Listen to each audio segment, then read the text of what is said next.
We are live. Well, that's a good thing. Okay, I'd like to call to order the City of Sumner study session. The date is the 14th of December and the time is 6:01.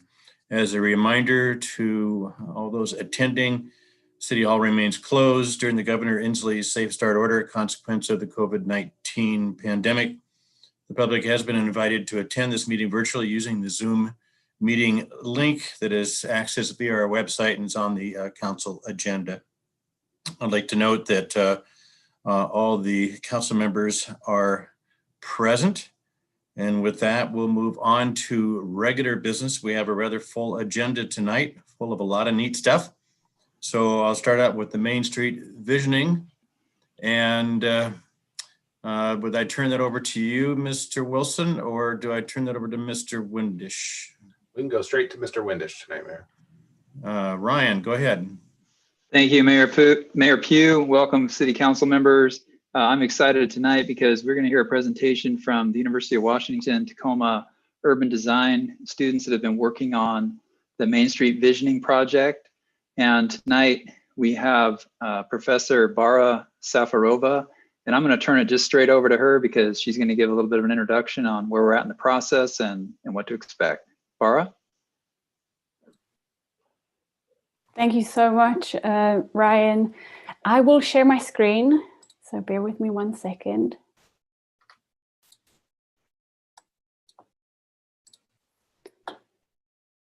And I will show it in full screen.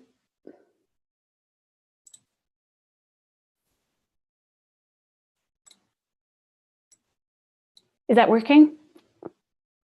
Thank you.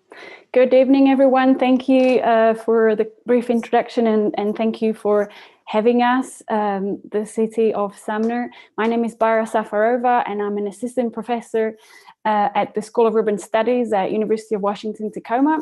I teach urban design, and this year's project, my students have been tasked with looking at a new vision for Sumner's Main Street. And today we will present to you the first portion of our work, an analysis of existing conditions and very initial design ideas. This work was done by undergraduate students as part of Urban Design Studio number 5. The project runs the whole academic year. We started in October 2020 and will finish in June 2021. We have done 10 weeks so far, and this report is work in progress. The goal of the studio this quarter was to understand the existing conditions before we proceed into design and identify issues and opportunities to enhance the design of Main Street and learn from projects done before us to inform our initial design ideas. The draft report presentation that students will present today will cover analysis at different scales in order to understand how Main Street fits with, for example, regional transportation links. We looked at regional scale, downtown scale, and then the project site scale. Students looked at 6 topics, which together make a great Main Street, and I'll elaborate on each of those topics as a way of introduction. So first, they looked at modes of transportation, such as cars, buses, trains. And for the Main Street to thrive, it's important to be easily accessible for all people. The more people come on trains, buses, and bikes, the more people will likely walk around on Main Street and create that Main Street kind of buzz. So we wanted to analyze all transportation modes. We also looked at micromobility and cycling, for example, scooters and bikes, and students looked at how, for example, scooters could resolve the so-called last mile issue and connect employment centers and regional tourist destinations to Main Street to bring more weekday and weekend visitors. Then they looked at housing and its affordability in proximity to Main Street, because if there are enough people with various incomes who live around the corner from Main Street, they will keep using the services and run those shops and cafes to make it economically viable. Then they looked at green and blue infrastructure, such as parks, sports fields, trees, rivers, ponds, and so on. It's important because these elements not only provide a space for recreation, but when they're connected, can capture and clean stormwater and save money in the long run while providing green amenities. They also looked at social infrastructure such as playgrounds, nurseries, grocery stores, or post office. And we've heard during our engagement process from stakeholders that a part of the goal for Main Street is to create a vibrant street. And this happens when locals can rely on a street or a main street with their daily needs and wants. Cafes to meet with a friend, to get online, drop off a package at the post office, kids at the daycare, buy fresh groceries, and so on. And lastly, students looked at design and local character, local elements, assets, and characteristics of the urban form of Main Street and the whole district to identify opportunities for future direction of design concepts. And what's the agenda for today? There'll be 4 short presentations. Jillian will kick us off, then Dennis will take over Sabrina, and then Dennis will close off. And then in the end, we'll have 5 to 7 minutes of open Q&A session. And with that, I would like to hand it over to Jillian to start us off on transportation. If you're ready, Jillian. Yes. Okay. So hello, everyone. My name is Jillian, and I will be covering the topic of transportation. If you could go over to the next slide.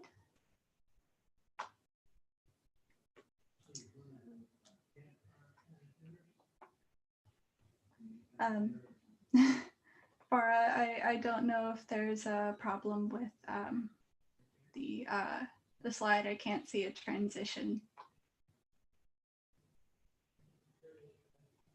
Jillian, which one do you need? This one or the next one?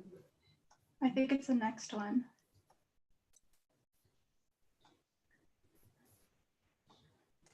Yeah, I can't see any change. Hey, Bara, you're actually not in full screen mode. We're still seeing your Adobe. Oh no. Is this better? Yes, that is better. If you could, there we go, perfect. Okay. Okay. So these first 2 pages show where workers in Sumner are commuting from and how many people are traveling towards or away from the city to work. And what we found surprising about our research was that although there are over 19,000 people who work in Sumner, 80% of those workers travel into the city from somewhere else. And in addition to this, a little over 500 people, which makes up about 2% of those who work in Sumner, actually live in the city. Can you go to the next one, please?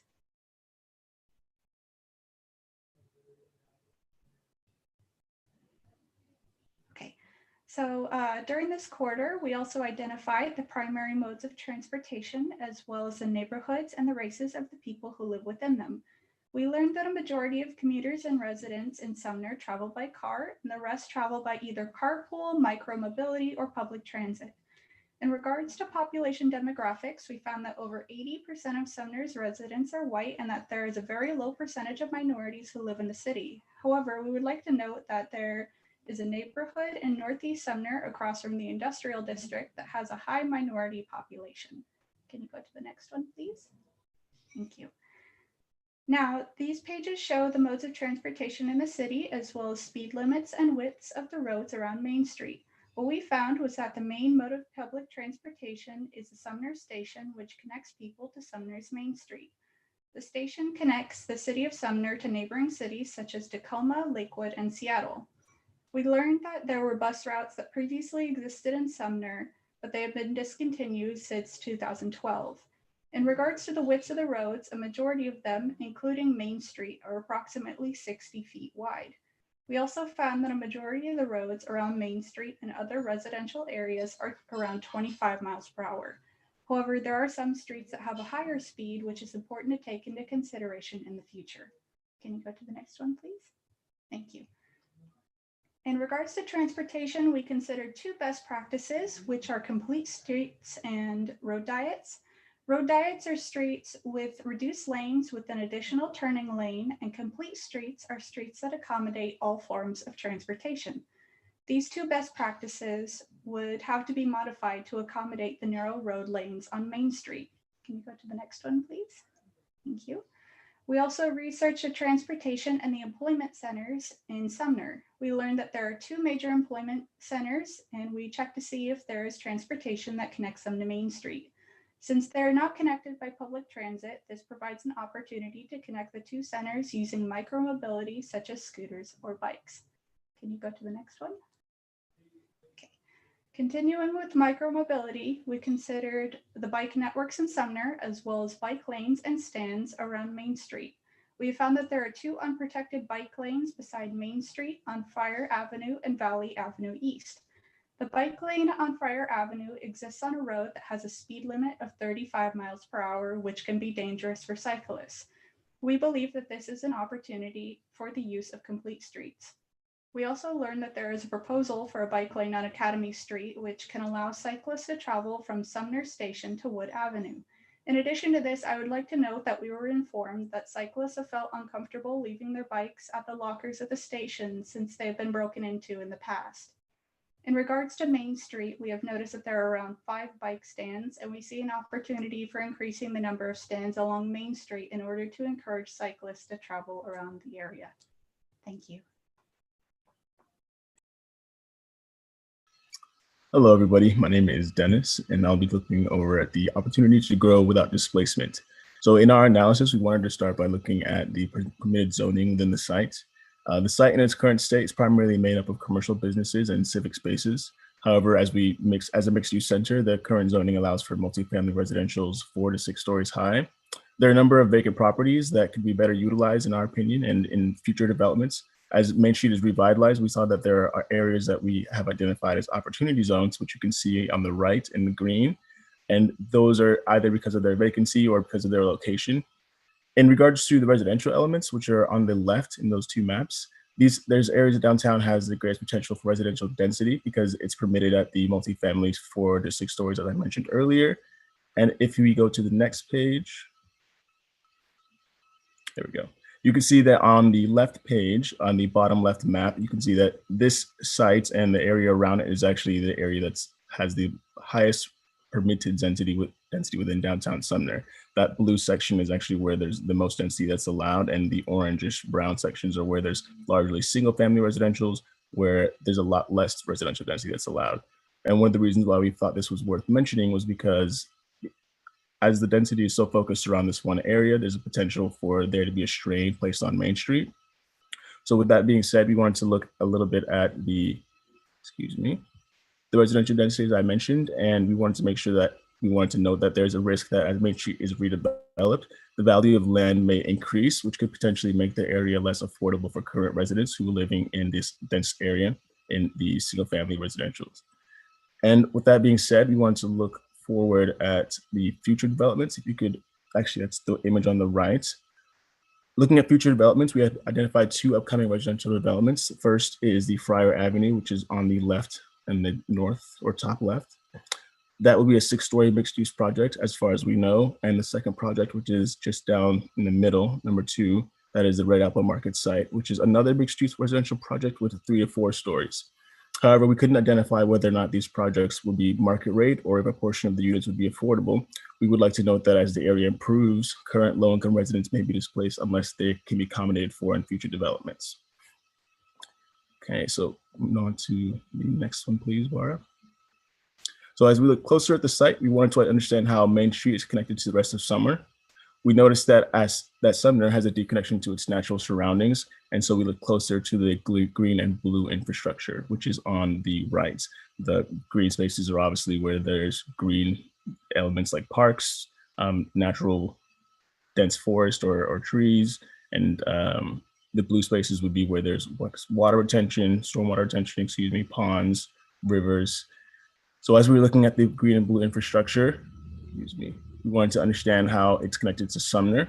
And so we looked closer at, as you can see on the map, there are a variety of green spaces in Sumner's downtown. And within the site itself, the most prominent green spaces are the Heritage Park on the bottom left and the Ryan House, which is a local landmark. The Puyallup and White Rivers actually run along the sites to the west and southwest. And we saw those as major highlights and assets that could be elevated in any future redevelopments. So if you move on to the next one. In the area of the site, we looked at pervious and impervious surfaces, which is surfaces that allow water to be absorbed into the soil. As you can see on this on the page, on the image to the left, the leftmost image, there are a large number of parking spaces in the site, which is the gray spaces. Those are impervious parking spaces, and parking lots. So those are the areas where water cannot be absorbed into the soil. And then there are those parking spaces that do allow water to be absorbed in the soil in the yellow. You can see that a majority of them are impervious. So for the most part, water cannot be absorbed into the soil very well in the site. If you can look at the left page, second image, we overlaid that parking space image with the current pervious surfaces. So we added essentially the parks that were there in the site. There's the Heritage Park and the Ryan House, as well as the high school park to the right, as well as some undeveloped pervious surfaces that are located within the site. Even with those added onto the site, it's still largely impervious. But we did notice that as we added to the next page, oh, you're already on it, sorry, Bara. As we looked at the street tree locations, we noticed that the street trees actually do soften up the impervious nature of the site, but we do see an opportunity here to continue to grow on the amount of street trees that are there and that are located on the site, and to increase the density of those street trees, and to potentially elevate the pedestrian experience using greater green elements and to connect the existing green elements to the Puyallup River and to other natural elements that exist in proximity to Main Street. Okay, so next, please. So with that being said, the best practices and case study that we looked at highlighted neighborhood main streets, which is a NACTO guide, NACTO being the National Association of City Transportation Officials. So when they made this guide for neighborhood main streets, the main things that they're pointing out are things that we believe fit well within the Sumner site. They talk about rain gardens along sidewalks. They talk about street trees being an improvement on pedestrian walking experience. They talk about reduced traffic speeds. So when you see that in real life, which is the case study on the right, you can see the Bernard Avenue Space to Place, which is in Kelowna, BC. The design that you can see in the image has widened sidewalks and has crosswalks that are well and visible. It has a fairly narrow street and has the widened sidewalks with the curb cuts and curb bulbs at the ends with rain gardens. Those are the sorts of elements that we saw that may have a place within the Sumner site as we saw it. And the image on the right, the large map, the reason that that's there is because as we were looking at the green and blue elements, we saw that there is a disconnected network within the Sumner site and downtown in general.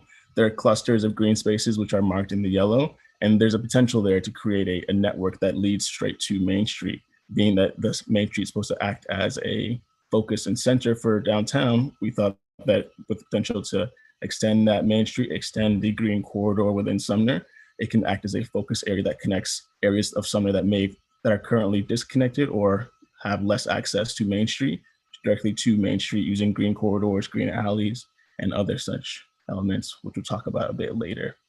But that will be the end of my analysis for now. Thank you. Hello, my name is Sabrina. Can you guys all hear me? What I will be covering is the sidewalks and the existing street furniture. On your right, you can see the diagram of what is existing. This is demonstrating the good provision of sidewalks and ADA access, along with locating street furniture, which are mostly benches, along with demonstrating where crosswalks accessibility is located throughout the proximity of the sites. Next one, please. As we move on, this is also showing how the city provides public and community services on and around the downtown area, along with the distance of emergency services to Main Street. Next, please.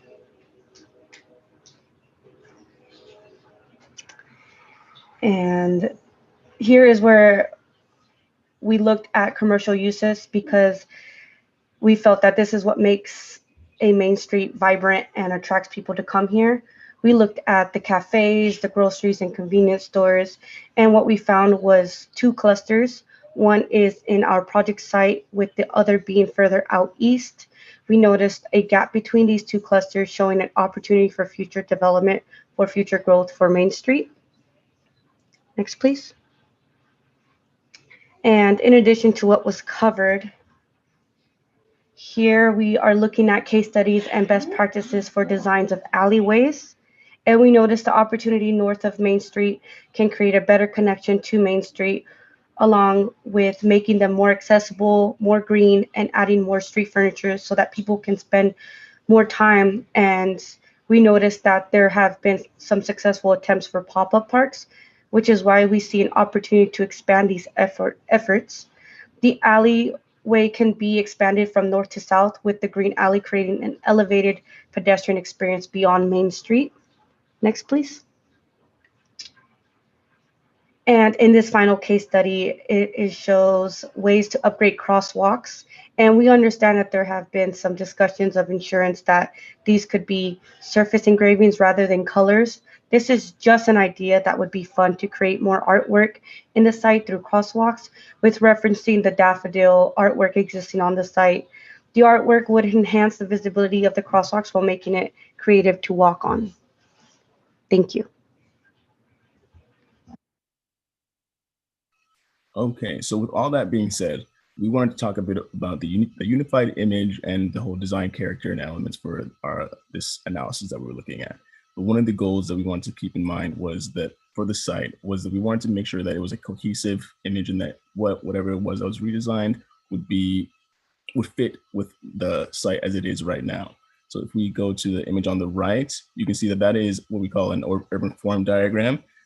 This is how we analyze the site. This is how we perceive the site. It has the large red arrow, which is the main street. And then there are the minor streets with the orange arrows that you can see. There's a hard edge where the train is. And outside of that, there are public spaces and private spaces like buildings and restaurants, things like that. Move on to the next one. Okay, so along with that, all these features are some of the things that we wanted to keep in mind as we were thinking about what the site would look like or what the site could be. And you can notice that we mentioned the historic buildings. We know that the historic aspect of the site is something that's really important to the people and to the other stakeholders. And we wanted to point out that we are aware of the amount of historic buildings that are in the site. There are, as far as I know, as far as we saw, there are 9 or 10 within the site alone, and there are more in the nearby surroundings. And we want to keep those in mind when we're thinking about the design elements and how important the character of the site actually is. So things like the aesthetics of these buildings are things that we want to keep in mind. We noticed that also that there is a building on the very left north of the site, the coffee shop, and that was pointed out to us numerous times for how that new development was able to capture the character of the site and make something new while still being able to keep that older historic character. And we want to keep that in mind as we move forward as well. So on the right image, that is looking at the events and festivals that occur in the site. The areas that are in red are the spaces that are most used during these events. And the areas in orange and yellow are those that are less used, with yellow being the least used. So clearly this Main Street site itself, as we've marked before, is the most heavily used space during the events, and Heritage Park is another mostly heavily used space. We also noticed that on the very ends, the west edge and the east edge are along Traffic Avenue to the west, and Wood Avenue on the east are the areas that actually are the edges where most of the traffic comes and meets, especially in between that is where most of the event spaces actually happen. So thinking of that, we move on to some of the ideas that we had. So looking at that, we wanted to see how we could look into how the civic space in the site and the edges that we mentioned earlier and the nodes that are there, how they act as major intersections. The gateways that you can see on the right, those are just some of the ideas that we had. And we saw the intersection on the east and the west as areas for where the marking for the beginning of the site or for the beginning of the downtown, or the kind of marking to the center of Sumner's downtown could be. And some of the ways that could be done are through these curb bulbs extensions that you can see here. We also wanted to make sure that anything that was done with the site is something that keeps the people in mind. You can see that there's a canopy case study on the left, which integrates the spreading of this canopy, this large canopy that involves all the residents within the city. And it's largely an event and sort of a marking of a change and a shift in something that's happening in the city. And that's something that we wanted to keep in mind as well, is that anything that would be done would involve the people and would be something that the people could take as a source of pride. And that's really the goal for our site. And that's really the goal for our analysis, was to figure out the assets and to make the most of those and to elevate all what's existing there now and to do what we could to enhance that in the future. Thank you very much.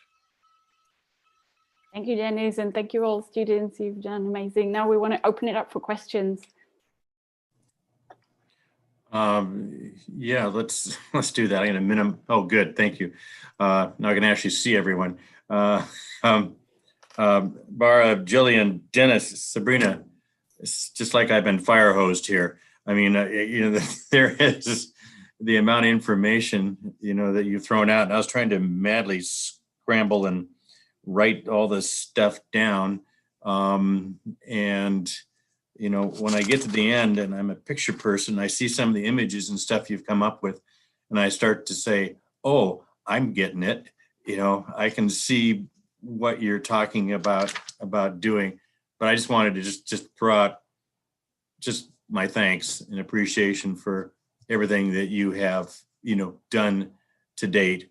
And I see Dr. Madaris he's listed down there as an attendee. He isn't a panelist, but wanted to thank Dr. Madaris too.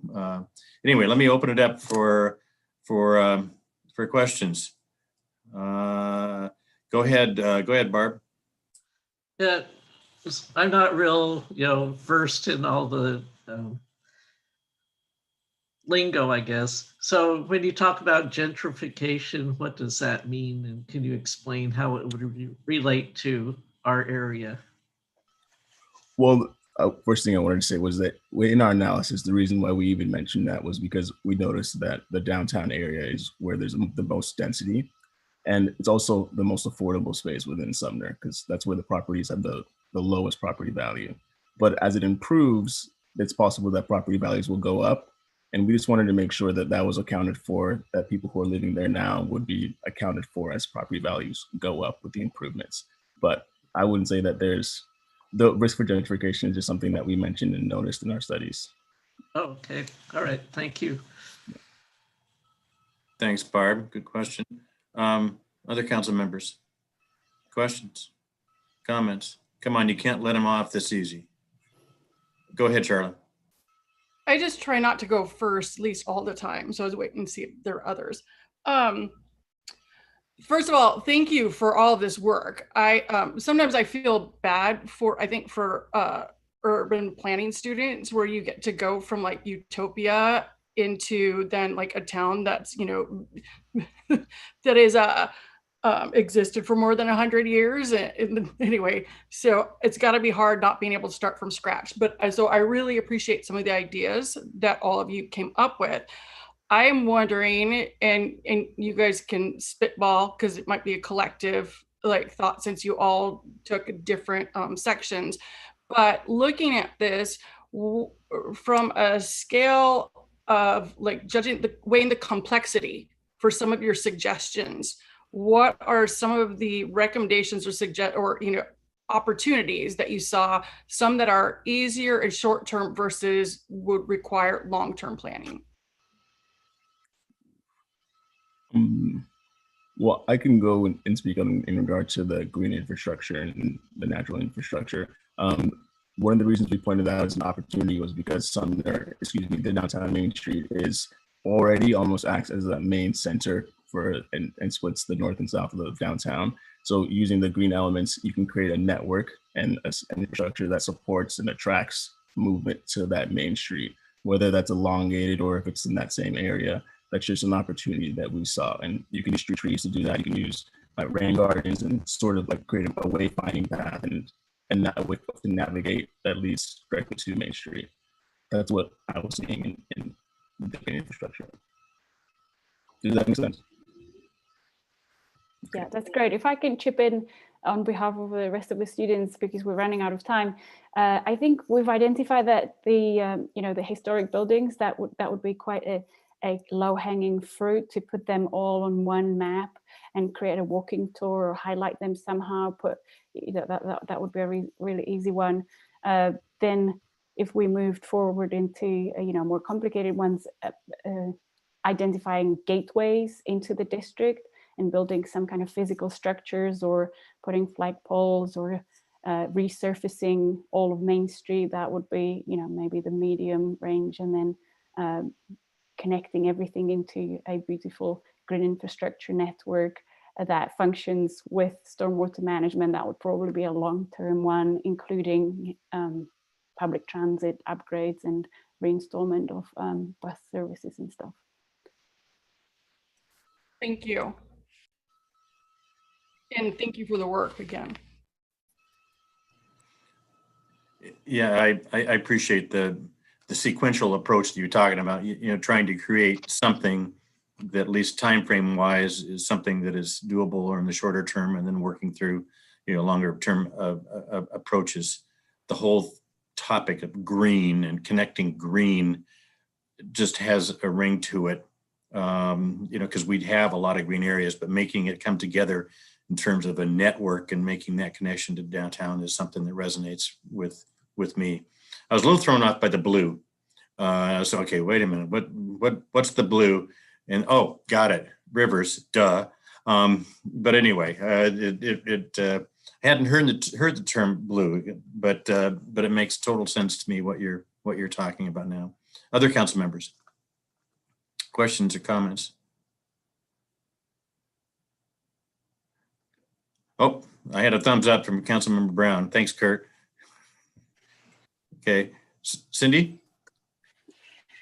I just wanted to comment that it was a very nice presentation. At this point, it's a lot of just putting into categories things that we, as people who live here every day, already kind of know. And it's just nice to see that they did such a good analysis of what we have.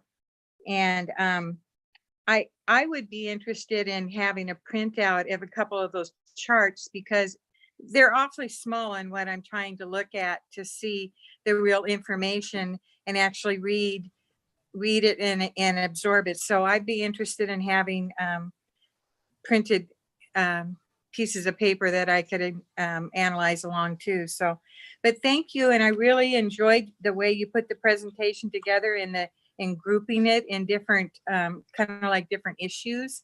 So I'm looking forward to seeing what you come up with to kind of pull these ideas together. So I think Jason's going to comment on the printed. We're going to give you each of those slides. We're going to put 3 per page down. And so, just kidding, Cindy. No, full-size slides. Jason, is that what you're talking about? Yes and no. We will also Okay. put this on our project page, so the whole public can see us on the Main Street Visioning project page. And if you want a printed copy, please let Mr. Windish know, and he'll put one in your box. But if you want to just review it electronically, it'll be up there soon. And then Ryan, could you just remind council about the academic year and the process that this is going through? Yeah, absolutely. So this is first quarter, fall quarter. They'll also be working on a winter quarter and spring quarter. Each are 10-week quarters. And so the pressure's on. The students have been doing a fantastic job.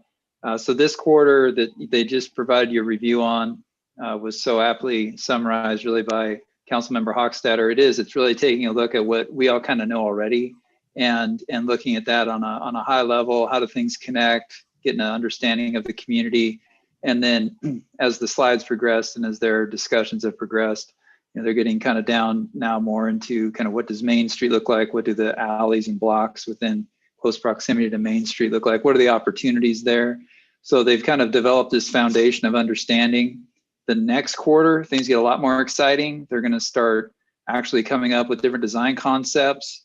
And then we will choose kind of one to go with in terms of the final quarter, and really taking those design concepts and pulling out different elements. And then the students will work as teams on those different elements, and then it'll all come together in the end. So so this was foundational, and then there'll be alternatives and concepts, and then take a final concept and really refine it down. And I also just want to note that the advisory committee, the stakeholder group that we've mentioned, it consists of some city staff, Main Street businesses, and people from our design commission.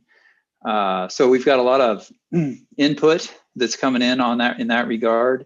Not just, I mean, we want input from as many people as we can get, and we've actually on the website we've had input from folks thanks to promoting that over our social media and our emails that Carmen puts out. We've had quite a bit of really specific things regarding the vision, but that's been passed on to the students. So in the next round, they'll be able to work with that as well. Thanks, Brian. I appreciate that. I have 3 hands up. First one's going to call on Councilmember Reed. Go ahead, Patrick. Then we'll have Kathy. Then we'll go back to Barb. Thank you, Mayor, and thank you everyone for your work so far on this. I had a question that'll probably be answered when I have an opportunity to read through the material in a little more detail. But you had mentioned the 80-20 as far as 80% transfer leaving town to go to work versus 80% coming into the area for work versus the residents actually working in place. And then that transitioned into the discussion about the bikes and scooters in some of the areas along like Traffic Ave or even Main. And I'm curious how that connection is made. And again, I appreciate, I'll probably need to look more at the detail and the statistics, but I didn't see the connection there. That didn't click for me. Jillian, do you want to take it? Or do you want me to go? I'm trying to think about how to, word this, but if you want to go ahead. And again, I understand this might be a question for later on after the alternatives are presented and I've had an opportunity to read more of the detail. But that's one thing that just kind of stuck out for me as a curious question, is how those two translated together. Yeah, in short, what we were exploring is the idea that there are so many people commuting into Sumner, but into the Northern Industrial District. And then what the stakeholder group mentioned to us is that there isn't a way to get down to Main Street for lunch break, for dinner, for gym, for recreation. And there's quite a substantial amount of people who are commuting in, and I think the stakeholder group mentioned trackers. So we were just exploring ideas as to how we could bring people down to Main Street to make it vibrant and viable. That was the link with the scooters and maybe bikes or maybe shuttle buses, which is kind of exploring. Thank you. That helped me conceptualize that a little bit better. So I really appreciate that. Go ahead, Kathy. Yeah, I just wanted to mention to the other council members that I found it really helpful on the city website. They had a question and answer with the stakeholder group, and a lot of the questions that you don't think of were answered, and you can get a closer look at the pictures too. So it was real helpful. Nice work, guys.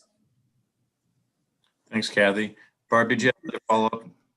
Yeah, well, I was just curious, a couple years ago, a similar exercise was done for the QFC area, and have any of those ideas been incorporated into like the city planning? Maybe this is probably for Ryan. Go ahead, Ryan. Yeah, be glad to answer that.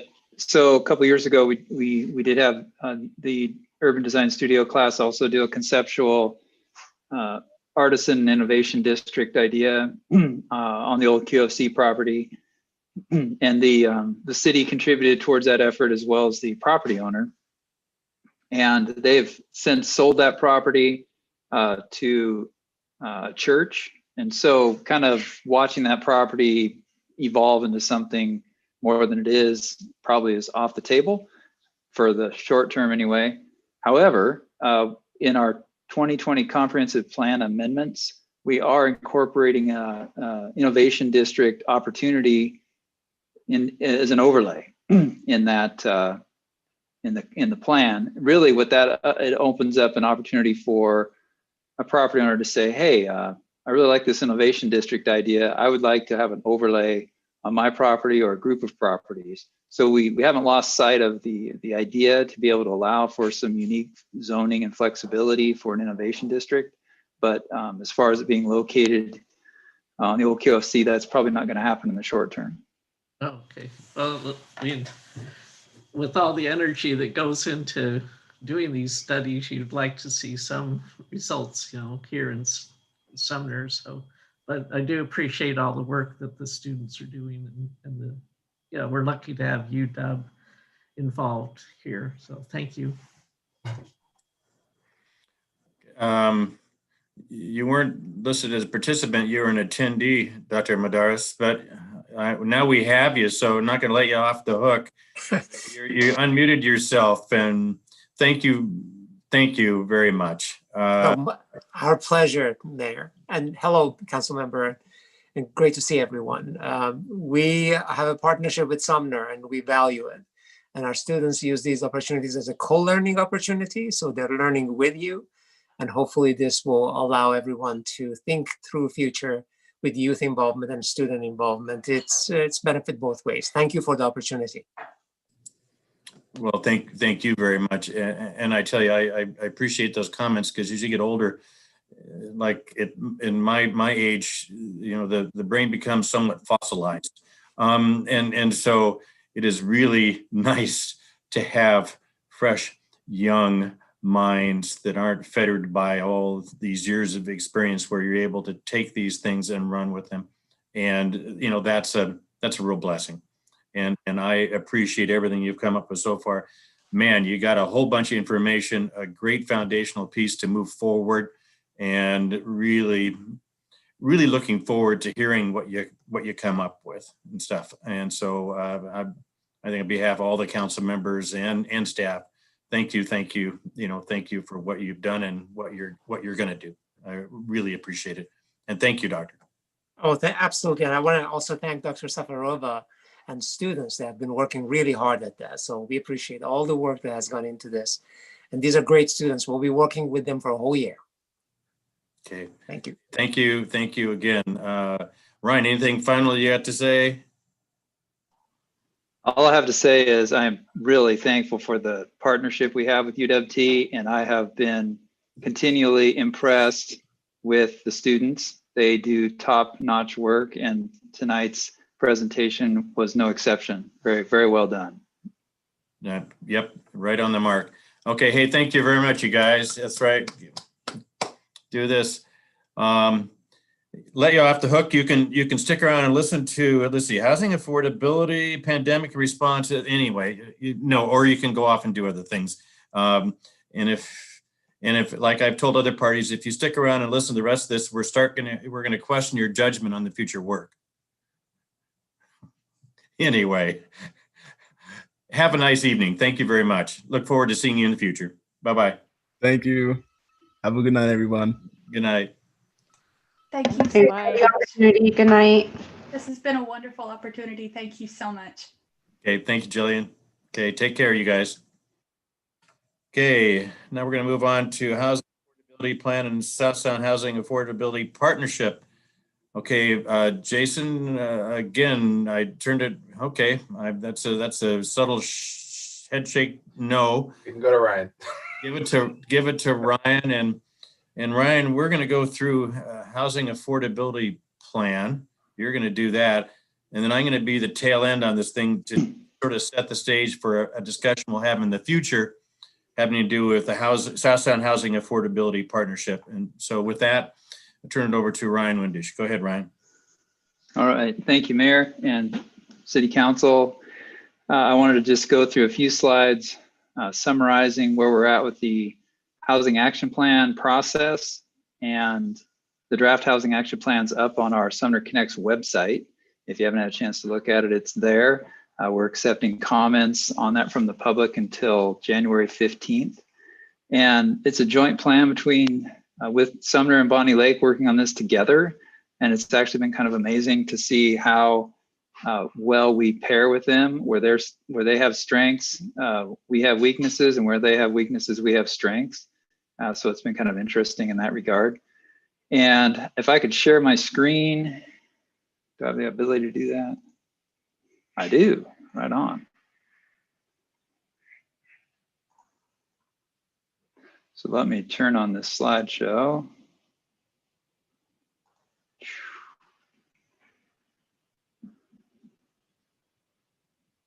All right. So does that look correct? You see a slide? All right. So I'll get rolling here. It's,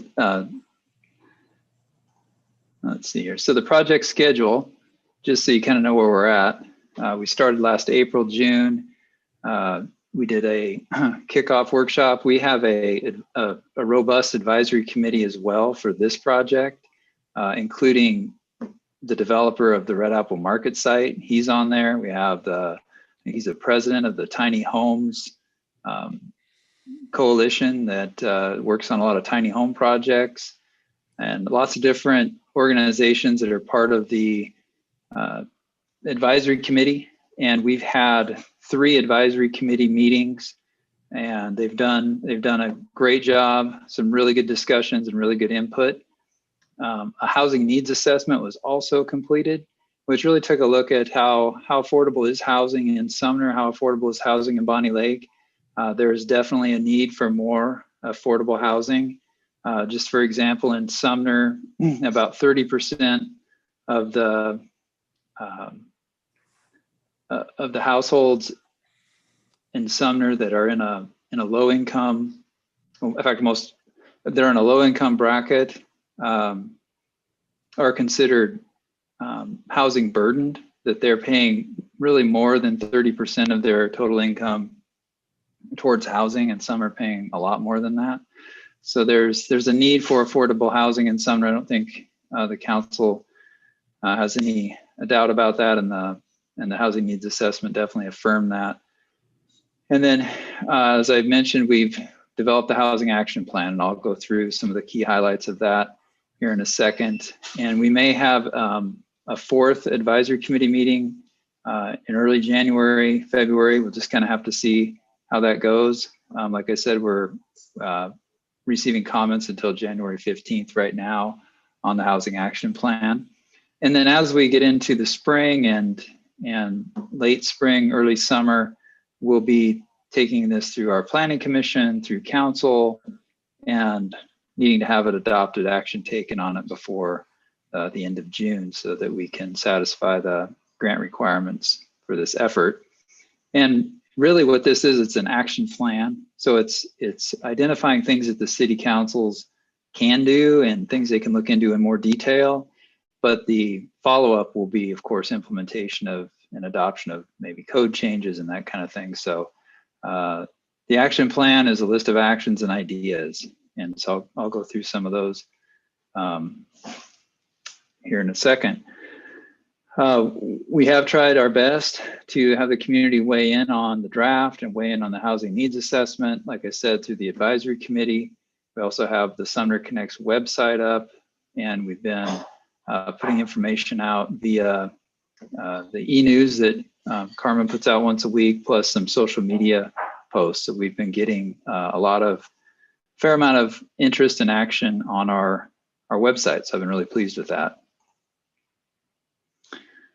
When we started the housing action plan, we asked the community, asked the advisory group, to kind of think about housing in terms of some key questions. Both having, say, young families coming to Sumner, where might they live? As our families and friends age, senior housing we know is a big deal and a big need for that in Sumner. And then even, especially in Bonnie Lake, if you have teachers and caregivers and those that are working and earning an income, but can they afford to live in the community? Those are some questions asked as well. And then as I said, the housing action plan begins to put some tools and ideas in play that we can consider in terms of moving forward to try to build more affordable housing and make opportunity for more affordable housing. So the Housing Action Plan puts forward 6 different strategies, and I'll walk through kind of the highlights of each one of these. I do want to say that the preventing and mitigating displacement, as well as incentives for new rental housing, we kind of paired those together. And so you'll see that in the first bit of slides here. So I already talked a little bit about the actions, that there's more to follow. Implementation of the actions will be following adoption. So strategy number 1 talks about actions to retain housing for different household income levels. And I know you're familiar with Sumner, and if you drive through Sumner, you'll find there's a fair amount of rental housing. In fact, half of all the housing units in Sumner are rental units. And some of the most affordable housing is what's existing, because as you know, construction costs are high, and that automatically creates a difficult situation in trying to build affordable housing if construction values and costs are high. So trying to create or maintain the existing housing that we have, there's some different ideas for that. To maintain data on the existing inventory, you can look for ways to provide incentives for landlords to maintain their properties. You can invest in programs to provide rental assistance. So there's different ways to try to preserve and take advantage of existing affordable housing. And I'd also mention that this is kind of paired with incentives for mitigating displacement. So, and this was mentioned in the last presentation, where you have properties that get purchased, get redeveloped, and they may be affordable at the moment, but then it's maybe several houses get purchased and multifamily gets built. There's ways to try to build in an incentive for rental housing that is affordable to the people that may have lived there and are now being displaced. You can provide incentives for what's called inclusionary zoning, where a portion of the property is affordable to those earning, say, 80% of the median income or lower. There could be tax incentives built in, bonus densities for providing for lower income housing, fee waivers or reductions. So there's different ways that the city can work with incentives, basically to build affordable housing into a new project in order to make it affordable for folks that may be being displaced by that new property. Strategy number 3 has to do with developing more types of housing, a variety of housing types. And Sumner actually has quite a bit of variety, more variety than Bonnie Lake, I can tell you that. But some of the ideas, and these aren't brand new ideas to those who've been on the council for a while, allowing for accessory dwelling units, which Sumner does allow for. Maybe we want to look at those regulations. Are there modifications that could be made that would make it easier to do an accessory dwelling unit?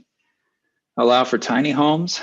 We've talked quite a bit about this, and really emphasize that if you do a tiny home, both cities have said it would need to be on some sort of a foundation in order to allow for that.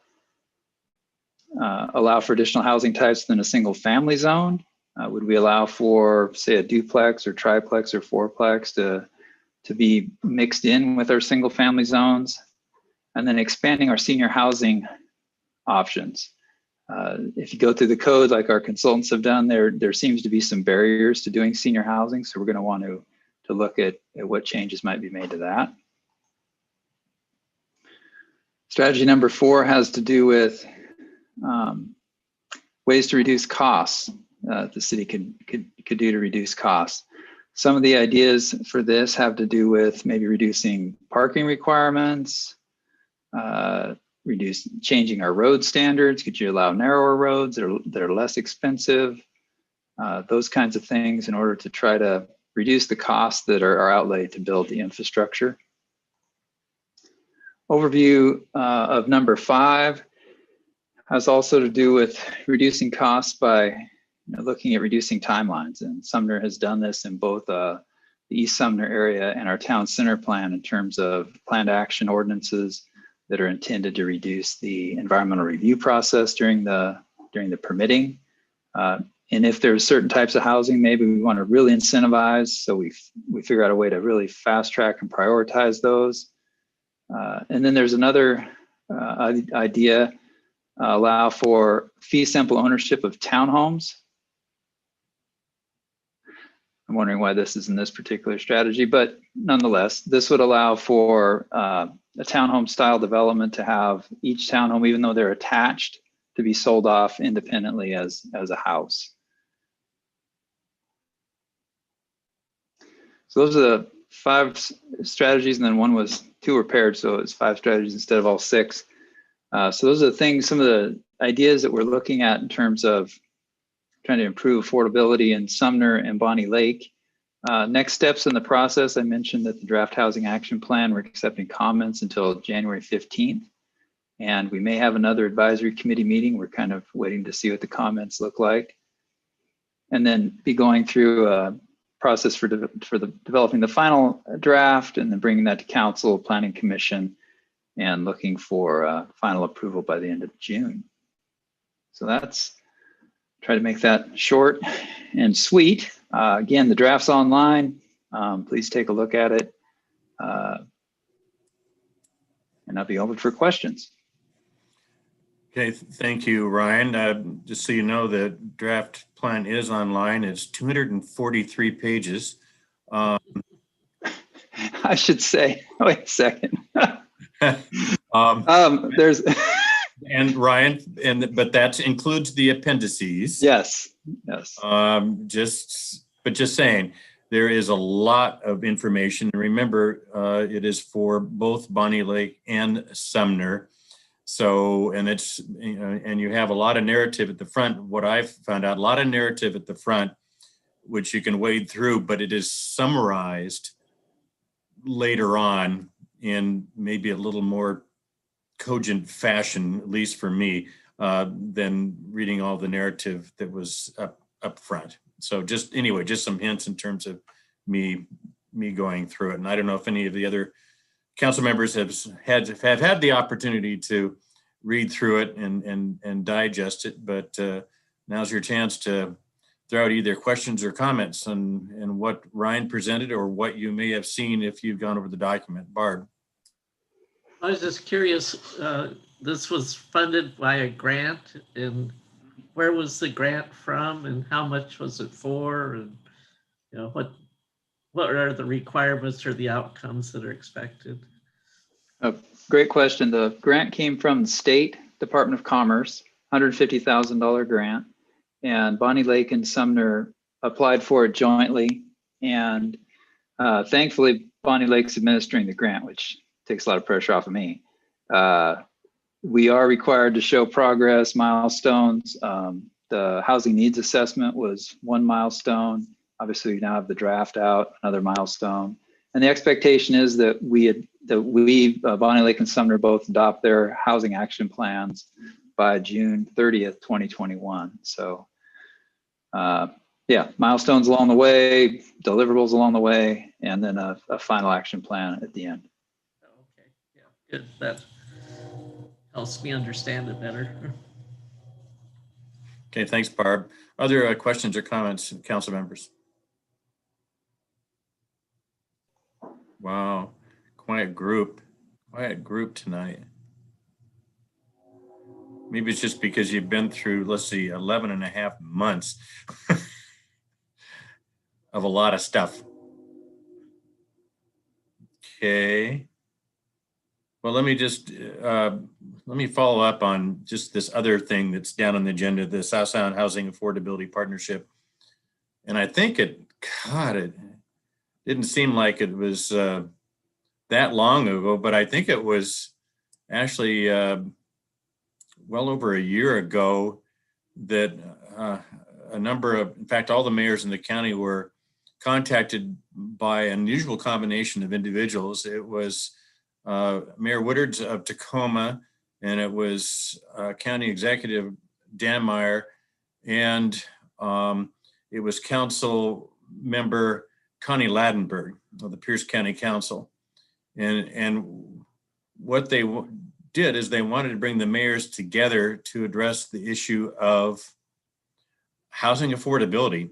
And I think from their perspective and from a lot of mayors' perspective, it was an issue that is certainly an issue right now, given the increased growth we have in the area, the fact that it's a supply and demand issue, and the fact that our supply ain't keeping up with demand. The cost of housing is going up, and the cost of rental housing, cost of home ownership is going up, and the cost of rental housing is going up, and it's ending up impacting a significant number of people. And boy, you don't even want me to get through this before you ask a question here. Okay, I'll make it short before I open it up, and then I'll continue.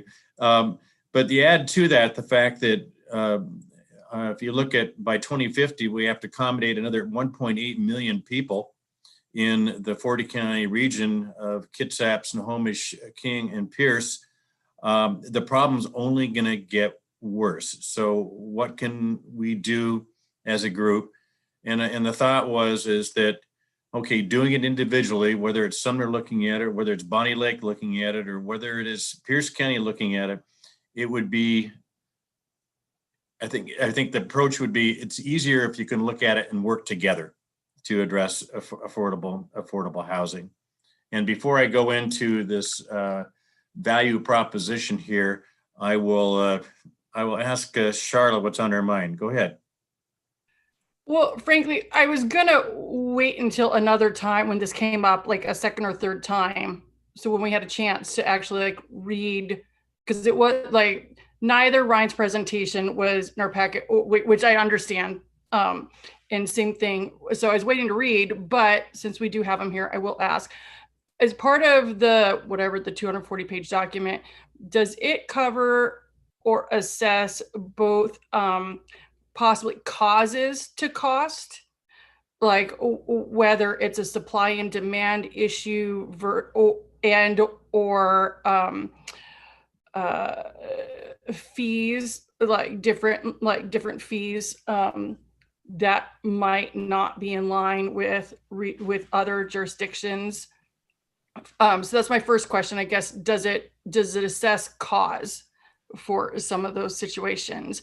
And also, does it assess like buildable land, like what's left, so that we make the most use, that we use remaining buildable properties in a way that meets our needs? So the housing action plan and the housing needs assessment, they don't go into specifics about fees, for example, and make any comparisons. I mean, they generally talk about, it's, like I said, the kind of the how do you go about reducing or thinking about how you're going to reduce some of the costs related to fees, but it doesn't do any kind of a detailed fees analysis. And we do touch a little bit on kind of the overall. We recognize the overall impacts to the cost of housing, including, I mean, not the least of which is, and I mentioned this a little bit, the construction costs associated with both labor and materials can be causing increased costs of just construction. And we talk about that a little bit, but they don't really go into that in detail either. It's more about, what population is out there, what are the incomes of that population relative to the price of housing in the area, and then kind of focusing on, of course, kind of what actions the cities can take outside of course, influencing markets. And I mean, financing is a huge part of affordability as well, as we also know. And there's not an analysis in there about that either. So. Go ahead, Charlie.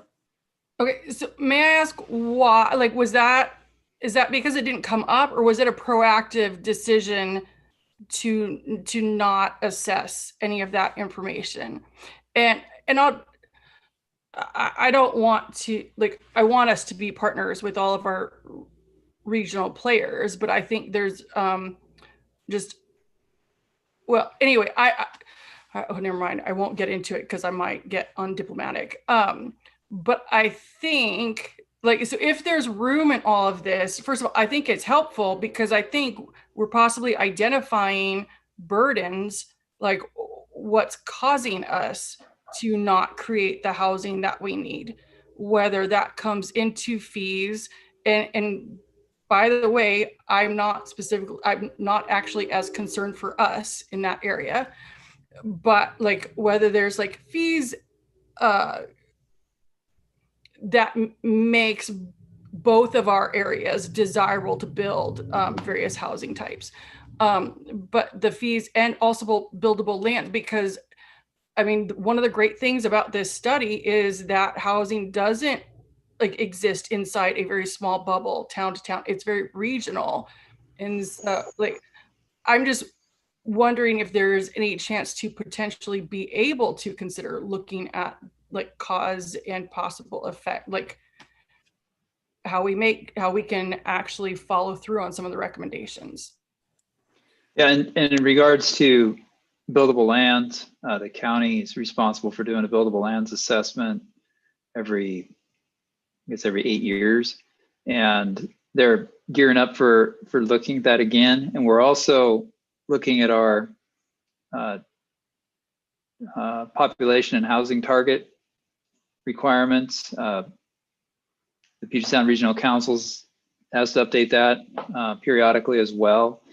And in terms of Sumner's buildable housing capacity, given the changes that were adopted a couple of years ago with the town center plan and the changes that we adopted recently with the Sumner neighborhood plan, we have a lot of housing capacity, a lot more housing capacity than we had before we made those changes, and on the order of 1,800 to 2,000 units, housing units. So, which is exactly what the Growth Management Act kind of intends, is that you increase your housing densities around transit stations to be able to move people around the region. So in terms of Sumner, I think we're doing a lot of great things in that regard. And yes, capacity is part of the overall equation. Thank you. I'll email you with further comments. I'm good. I appreciate it. Thank you. Charlie, I appreciate your comments and your questions there, because when I was reading through the document, I think it lays a good foundation for strategic approaches, but it doesn't do like any benchmarking of where we are compared to other jurisdictions, that type of thing. It's sort of, here's the strategy and the approaches that you could use to address housing affordability within your jurisdiction. As to where you are in that, it does some work, but it points to, I think, more of look at each one of these areas and they may or may not, help you in terms of moving forward. I mean, that was sort of the impression I got, Ryan, but you gotta go through the dang document and I've done it once, but I'm gonna do it again. And in terms of the whole other document that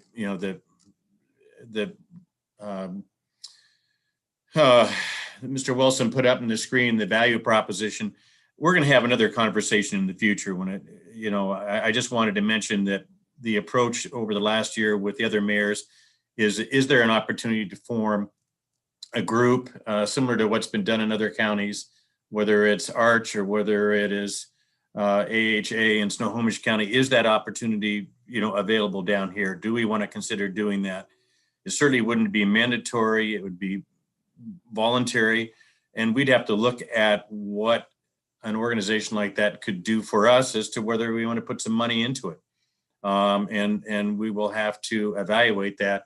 All I wanted to do, make the council aware, is that we've been having the conversations. I'm always one that is inclined to join and to partner, in that I think that is more beneficial in terms of moving forward if they can bring some resources to Sumner that would be advantageous for it. But ultimately, that is very much a policy decision, and you have to look at, here's what the membership is, here's what it would cost, here's the potential benefit. And like anything else, some of these other collaborative approaches have taken years to really, end up coming up with some fruition. And the same thing would have to happen down here.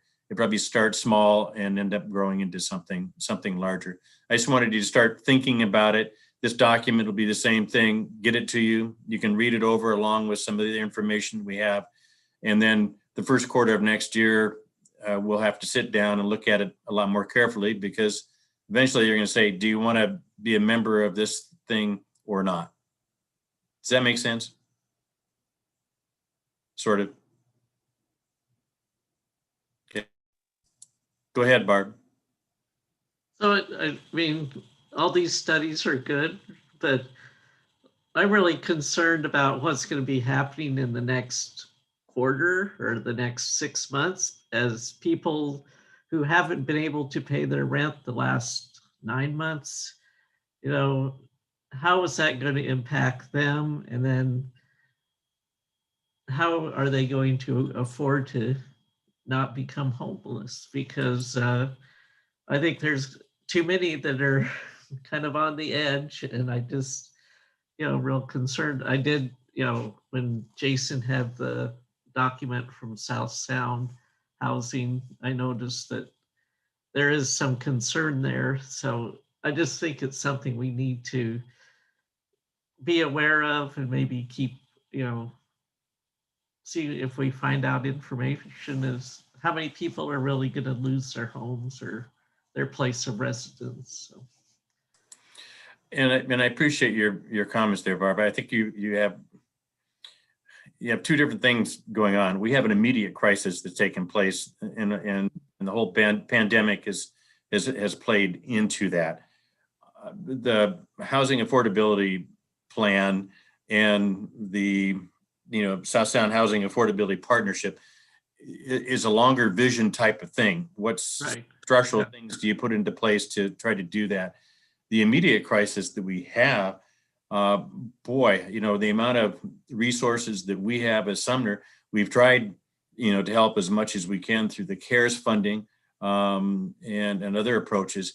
But that type of thing is going to require, access to those people that can print money, and hopefully get it down to the state level and into the communities where it can provide some support. The governor's come out with his plan, to try to help those for more of those immediate needs. And hopefully between the state and federal resources, they're going to get out there and provide some help. But what Ryan is presented, tonight, and you'll be looking at more in the future, along with what I'll be coming to you the first quarter, is sort of that structural approach to housing affordability in the long term. It's going to take some time. It just doesn't happen overnight. It's been a lot of years in the making, and it's going to take a lot of years, to start to address it and to make some meaningful change. Go ahead, Kathy.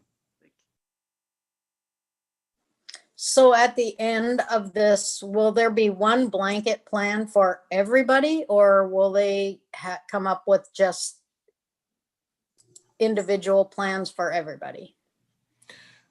Well, right now, the plan that we have, and we're sort of, I compliment, Ryan and his staff counterpart up there in Bonnie Lake and Mayor Johnson for moving ahead and getting the grant from the Department of Commerce, coming up with a strategy, because we're sort of ahead of what I think a lot of jurisdictions are in terms of the work that's been done. The partnership that I'll be talking about and is being proposed is there to provide resources to individual agencies, and it's everybody's still going to be responsible for addressing the affordable housing needs within their own jurisdiction. But it's like we get X amount of dollars per year to be able to address affordable housing. That amount of money that we get, can only do so much, and it ain't much in terms of, at least from the capital side, it certainly isn't much. But if we were involved in a larger partnership, maybe there's some access to some funding sources and stuff that could make a difference if we wanted to construct some affordable housing, or if some affordable housing were to be constructed in other jurisdictions. It all helps, whether it's here or whether it's someplace else, it all helps. and having jurisdictions go through their codes, go through their processes, and go through the things that Charlotte was talking about. If there was a partnership, maybe there could be some staff resources to help people in doing that.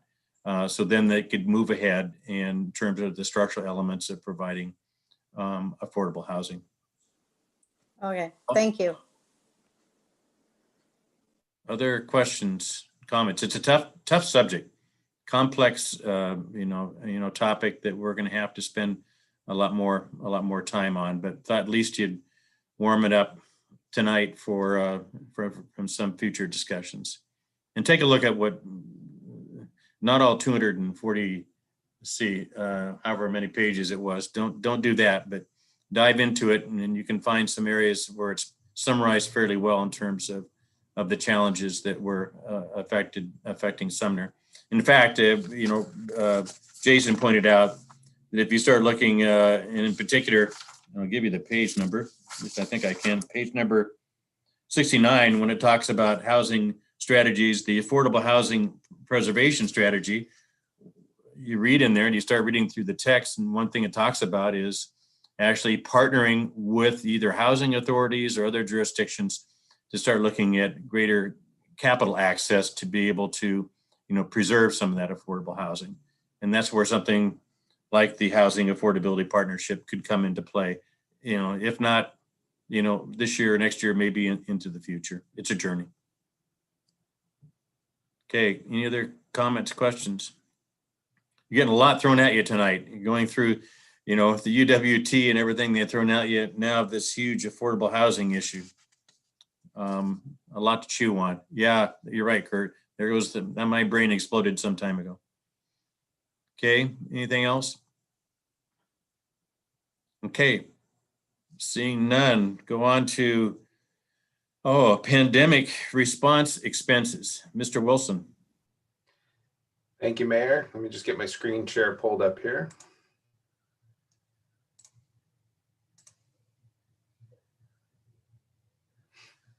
All right, let me get the slideshow going.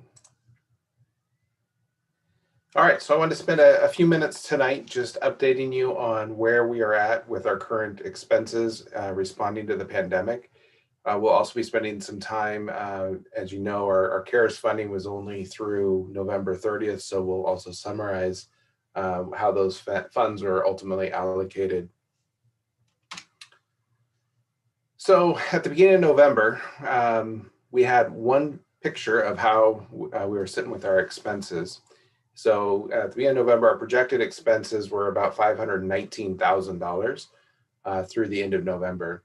And what that consists of is about $55,000 worth of city expenses. This is for PPE and other COVID response expenses. So this is extra sanitizer, gloves, extra disinfection of public areas, changes that were required to our facilities to hopefully eventually get to reopen to the public. So this is physical changes as well as updates to fixtures, and also some the costs that we incurred for having to spread our staff out that was unable to work from home. You may or may not remember, but we have members of our field crews, our shops, and our parks department that we had to split up, and they're operating in multiple facilities now throughout the city, as opposed to just one location that they historically have operated out of. When you look at our staff expenses, and I believe these are actually underreported, but this is the amount of staff time we have spent directly responding to the pandemic.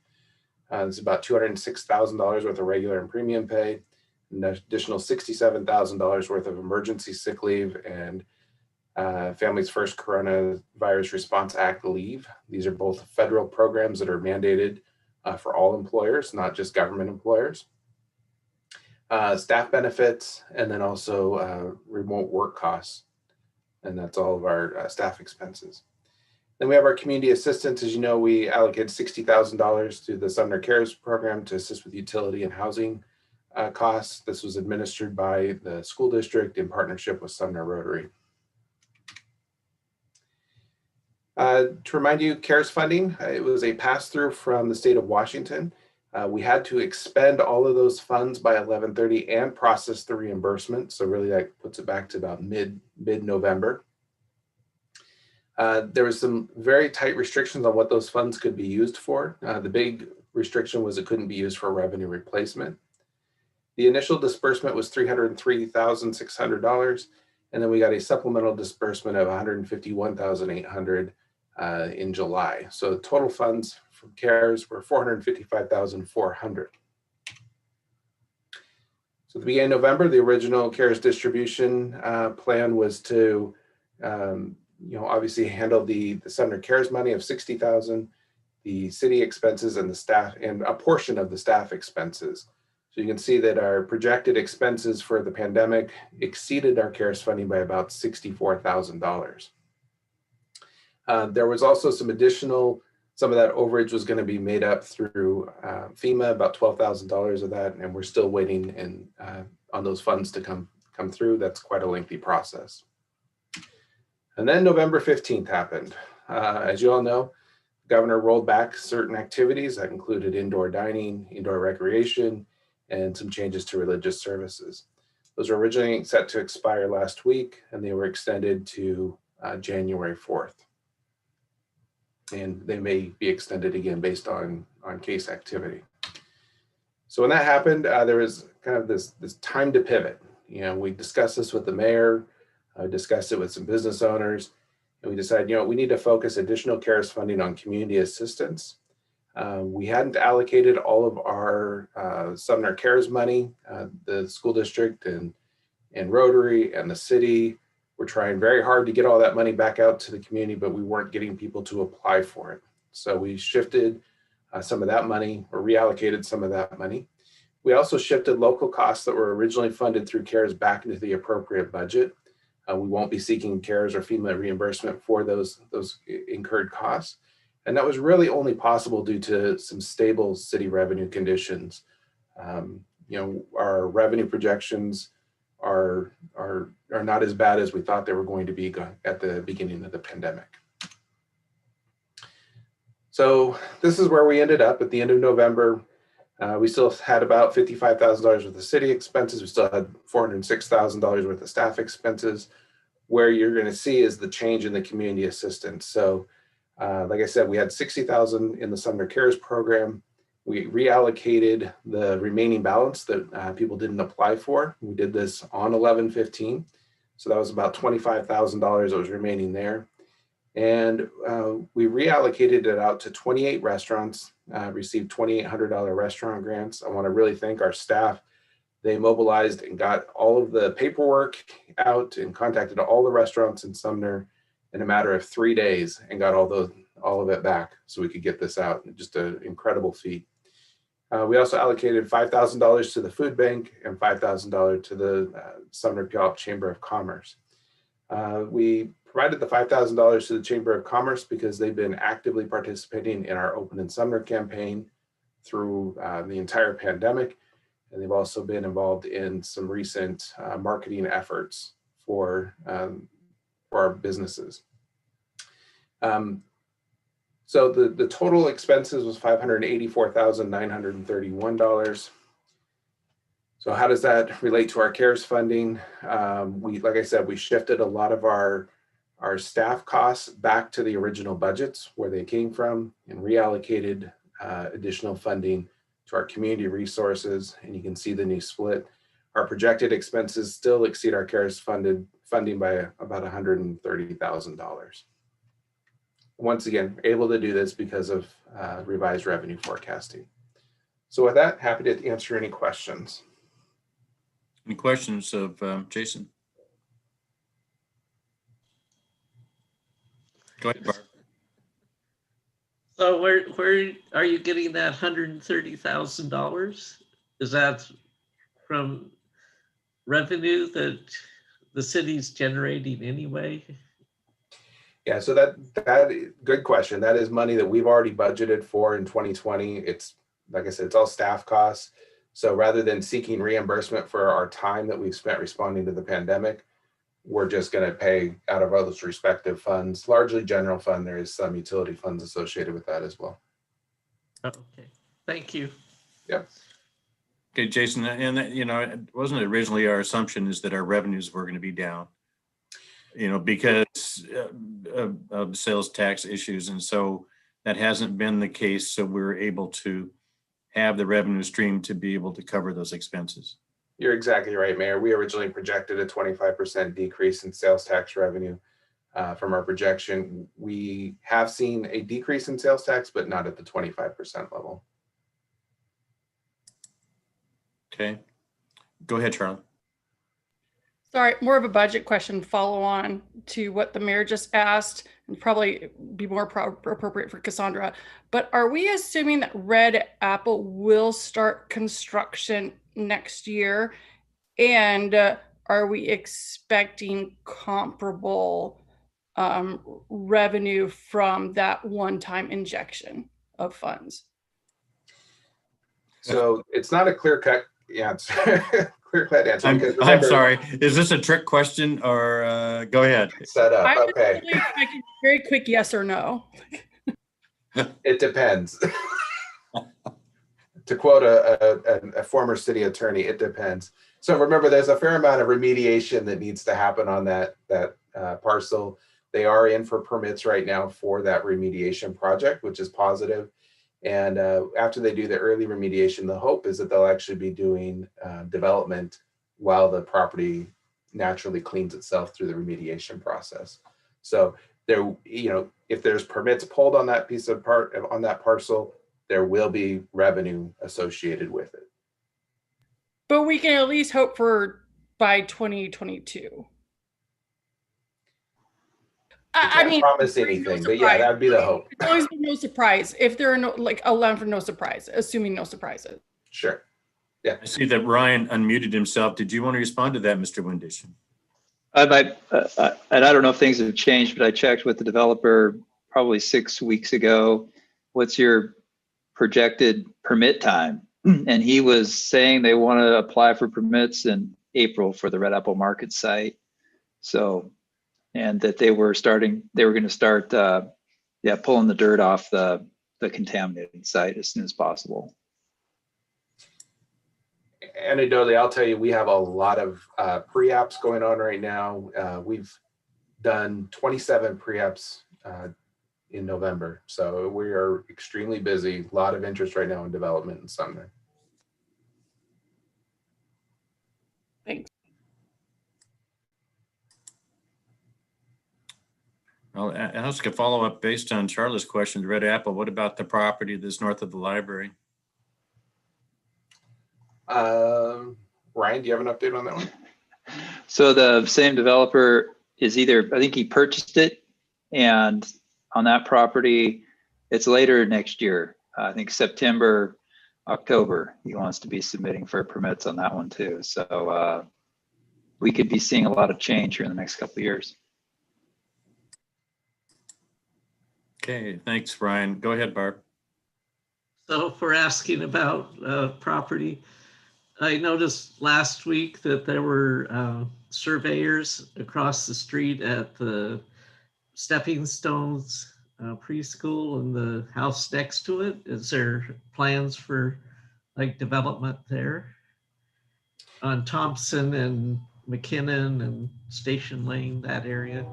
So I see the city attorney turning on her light, and I think she's going to say exactly what I'm going to say. I just want to caution council that this topic is not on the agenda tonight. So let's not stray too far off of pandemic response costs here. Okay. Thank you. Oh, but we were having so much fun. I know it's a very interesting topic. Maybe we can add it to a future agenda. Yeah. Yeah. Thank you for being our conscience there, Andrea. Okay. Any other questions on actually the topic at hand, which is the pandemic response? Any other questions? Okay, well, that was a good way to stop that session. Let's move on to the next one, which is diversity and equity update and discussion. Mr. Wilson. Thank you, Mayor. Let me just get my screen back here.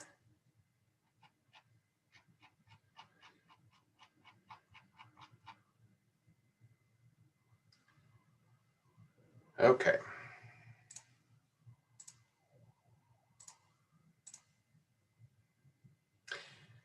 All right, thank you, Mayor. So earlier or last week in your packet, and then also by separate email, I sent council the education videos that we were going to discuss tonight.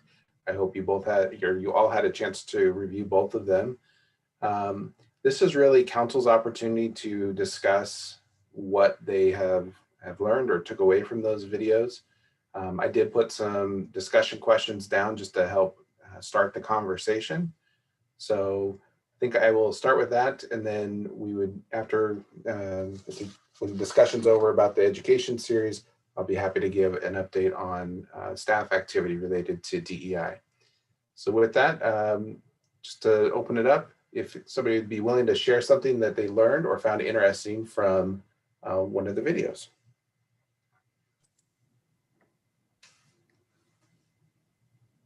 I'm waiting. Go ahead, Charlie.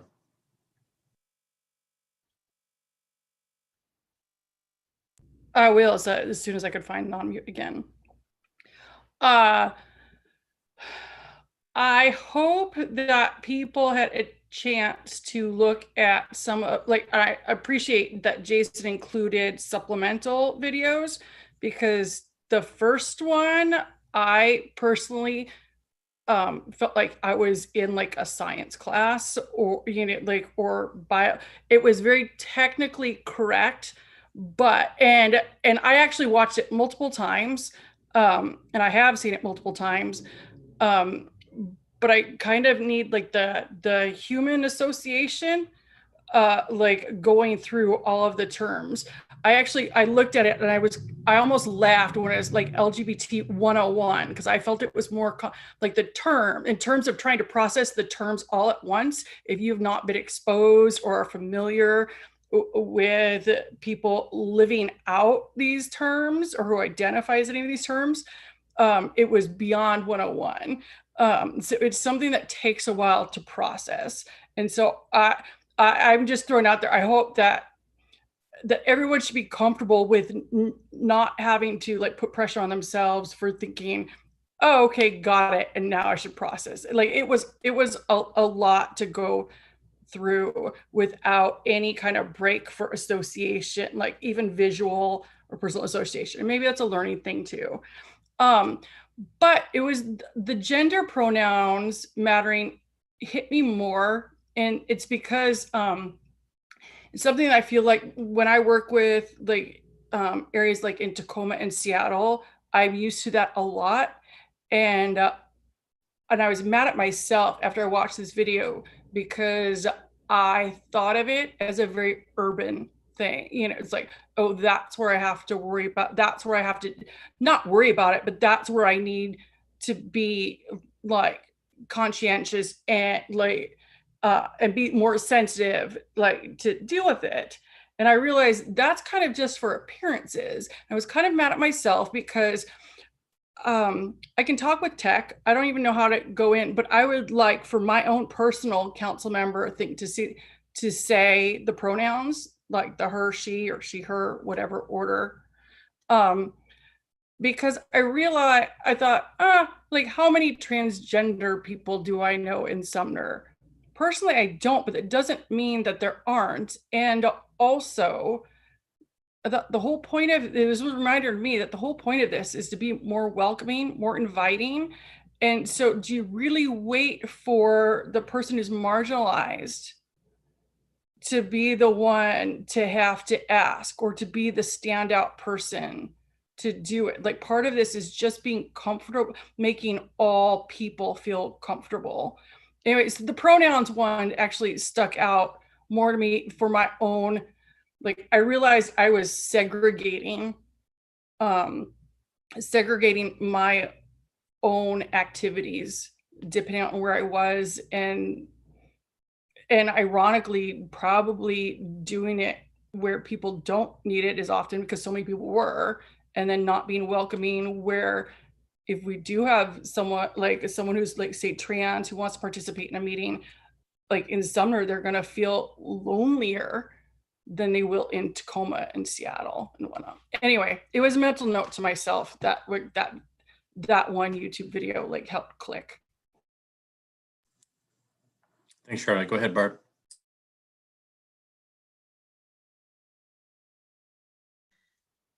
I was going to comment about the gender pronouns too, because I think it's just something that, you know, the last couple of years I've noticed, you know, occasionally somebody will have those pronouns after their name. And I didn't really think of it in a broader sense of why it was maybe so important. So I think just getting used to the idea. I'm not quite ready to put those, you know, after my name, but it at least is making us more aware. And, you know, maybe in a year or two, I may be, you know, doing that. So I think it's just something that we have to become more familiar with the whole issue, and then, you know, try to be as understanding as we can when we do see that, you know, somebody that we thought was a girl, you know, wants to be referred to as a boy. So anyway, that's my input. Thanks, Barb. Any other comments? Any other thoughts? I'll throw mine out there. It was interesting, you know, for me, because number one is that, you know, I attended school up in Seattle University in the late 60s and early 70s up on, you know, Capitol Hill. And one of my first classes, you know, that I had in humanities, I had, you know, a couple of, gay students. And if you came from Edmonds, Washington, you know, that was an eye opener, you know, for me. And, you know, it took me a while to get my head around it, that now, wait a minute. And after a while, you know, if you lived up in that area, you became, I think, a lot more accepting of different lifestyles and different approaches. And then it moved on to something that was a lot more personal, and that's my youngest son. And that's where some of the articles that you have up here about the unconditional love and acceptance, because when my youngest son came out as gay, there was family involved that had religious beliefs that that was not acceptable. And he had a deep fear of actually coming out and letting certain members of his family know, because he felt he would be shunned and he felt he would be turned away. As it turned out, he wasn't. And so I looked at that, if given the religious beliefs that were involved and all the angst that was involved, if there was not acceptance, but at least, you know, ongoing inclusion in terms of being in family, that was an eye opener, you know, for me. And so I don't know, a lot of this stuff just hits home in terms of personally of watching family members having gone through what they've gone through in life. And the terms, I'm sorry, you know, that was I got to go back and go over that again, because I had about 3/4 of them, but then it went well beyond what I was familiar, you know, with. And I just appreciated that opportunity to, as a learning experience, you know, for me, Jason. So thank you for, you know, for coming up with them. Jason, I see you're on mute. Oh, let's see. Go ahead, Charlotte, again. So I don't know if council members had a chance, but for me, it was helpful to watch the additional resources, like the one. So if you haven't looked at those, it helps sink in because it's so humanizing. And quite frankly, like the one about the 12-year-old is delightful. Like it's just absolutely delightful. And so, like they're not long, but I would argue, my opinion, more entertaining. But again, there's that human connection. And then including the one like Equality Utah, that I kind of want to use that one as a segue to a request that I have.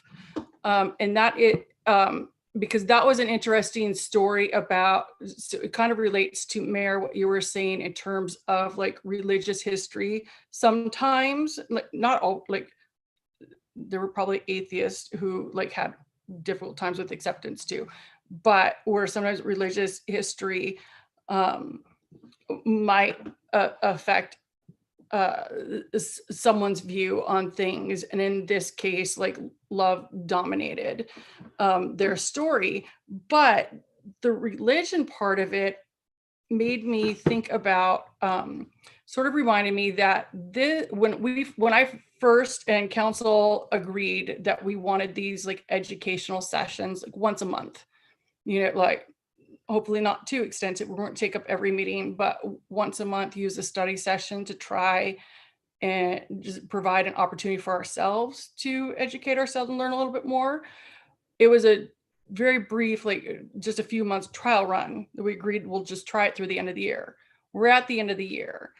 And so I would like to throw out for council a request that we continue having educational sessions, either whether it's videos we watch on our own or can watch at meetings, or training sessions that we do once every study session through the upcoming year.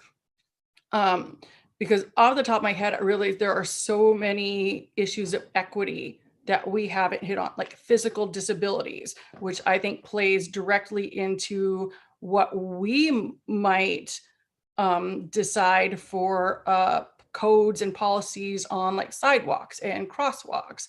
Like it impacts things, but we need to be aware of mobility issues, housing issues, religious biases or accidental exclusions, language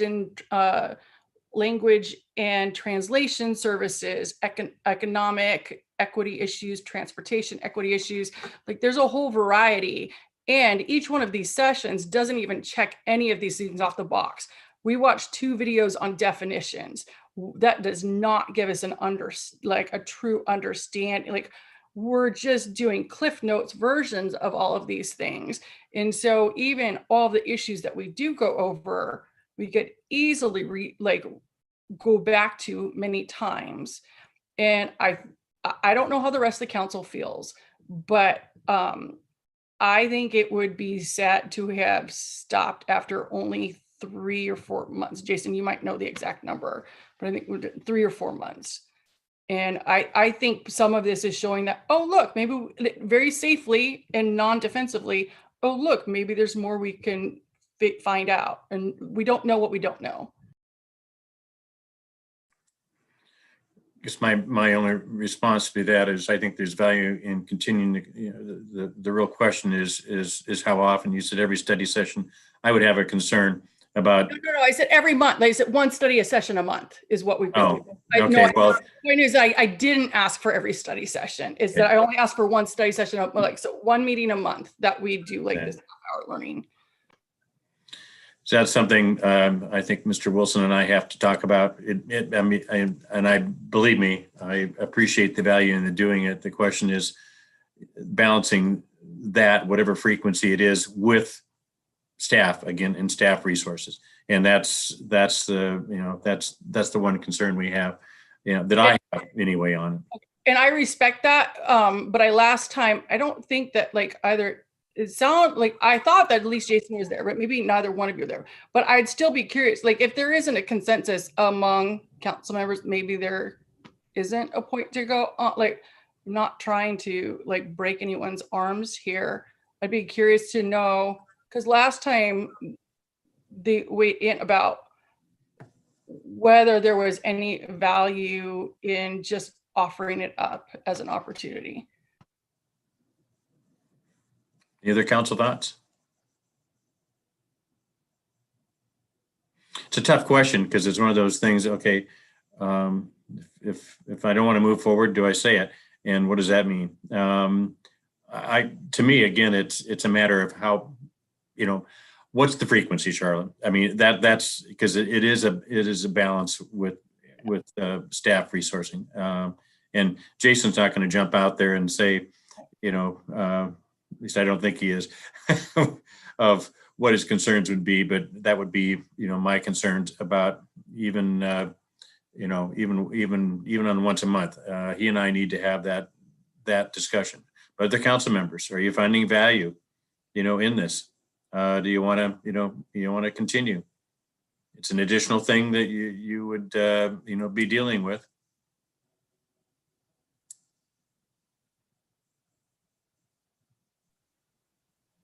Barb. Yeah, I mean, I think it is of value. I mean, if we don't do it monthly, maybe every other month. At first I was, it's like, oh, yeah. We're going to have to do this, but I really have found it to be quite valuable. And, there's many areas, I mean, I just look at, as I am a senior citizen now, that, ageism is something that needs to be, thought about too. So, or, sexism, so there's different, like Charlotte said, there's a number of topics that we could look into that I think would help us as we do serve our citizens. So I would agree with her. Thanks, Barb. Go ahead, Kathy. Oh, I just think that this might be something that if we were given the information, we could explore on our own. I don't know whether we have to take up meetings with it, but that's just my input. Well, yeah, whether you're taking up meetings or not, it's whether Jason is putting it down in a piece of paper and giving it to you, or whether it's presenting it at a study session, it still takes the same amount of time. We've had another half hour here tonight, probably of time, but given all the time into it, that's probably a lesser consideration. Well, I don't mean giving it to us as homework. I just mean if you want to look at it, here's something that's interesting. But I have appreciated what we've been given. I don't know whether more is in my ballpark. That's all. I appreciate your comments. I do. Okay. Anybody else? Okay, what I suggest is that Mr. Wilson and I have a conversation about it, because there are some impacts and that from a staffing standpoint, and I want to have that conversation with him and see if there's something that we can propose to move forward. It's a question of what and how often.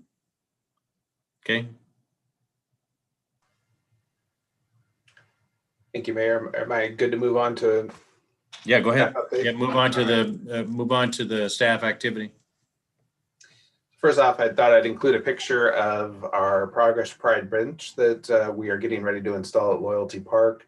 You may recall this came up at council a couple months ago from Zach Peterson, asking us to consider Pride crosswalks, which then morphed into a Pride bench for legality reasons. So here's the bench. I want to thank our shops crews. They actually made this bench. So we bought a off-the-shelf bench, and they hand painted this, and they did a really, really nice job on it. So the advantage to our shops crews doing this is it allows us to repair it if it gets vandalized or damaged. So it'll be a nice addition. We hope to have that installed by the end of the year. And Mayor Pugh, I say we have a hand up. Yeah, I was going to say, before you move on, let me call on Patrick. I think that's your hand. We don't have your screen, Patrick, but I think that's your hand. Thank you, Mayor. I've been preserving the screen because it seems to distort the audio for some reason. But I just wanted to say thank you. The bench turned out great, much better than I had anticipated. I think it's going to go very well. Yeah. Thanks for those comments, Patrick. I agree. When I saw this thing, I went, wow. What I didn't know was that, staff had done it. So, I mean, start looking at our operations staff, and you think about what they do. If you think of the parklets, down on Main Street, staff. If you look at this, again, it's staff and what they're able to do and for our community, goes well beyond just the standard stuff. It goes to specialized things like this that make a difference. Anyway, so yeah, great. Go ahead, Jason. Thank you, Mayor. I'm not going to go through this line by line, but I'll just hit some of the highlights. Staff continues to be actively engaged in training that's DEI focused, including attending, engaging through an anti-racist lens, ethics of imposed fines and fees, diversity and inclusion, unexpected challenges of playing nice at work. Not all staff has attended these, but all of these classes, there's been 2 to 5 employees attending and across the organization, not just the same 2 or 3 people. Your executive team completed their book study on I'm Still Here. We'll be looking for a new book to start in early 2021. The internal DEI committee, they approved the charter and also approved the new employee value statements. As you may recall, all of our employees are evaluated annually based on our employee values. And it's been about 15 years since those were put together. So it was definitely time for a refresh of those. I've included the red line version in the council packet, more just for an informational item for you, so you can see what your employees have been working on and what they feel are important values that employees should emulate. And we've actually already rolled those out into the 2021 eval system, and we'll be working to educate staff on those changes in early 2021 as well. And then, a couple weeks ago, we talked about the Arts Commission, and staff will be working to draft an ordinance to broaden the purpose of the Arts Commission. And that'll be coming back before you, probably to the CD committee, likely in January, and then back to council shortly thereafter. That's all the significant items on this list. Happy to answer any questions. Questions council members have for Jason? Questions? Okay, seeing that, Jason, I did read it over, and I read over the red line version you had of the mission, vision, and values. Oops, wait a minute. Okay, all of a sudden there are hands coming up. They're flying up. Geez. Okay, I don't know who had their hand up first. Patrick spoke the last time. Okay, Charlotte, you're pointing towards Patrick. Go ahead, Patrick. I was just going to say, I had mentioned to Jason earlier, I found a couple of areas of the MVV that I wouldn't mind offering some suggested edits to. So he said I could just send those to him for consideration as you guys have discussions about it. Thanks, Patrick. Appreciate it. Yeah, send them away. Go ahead, Charlotte.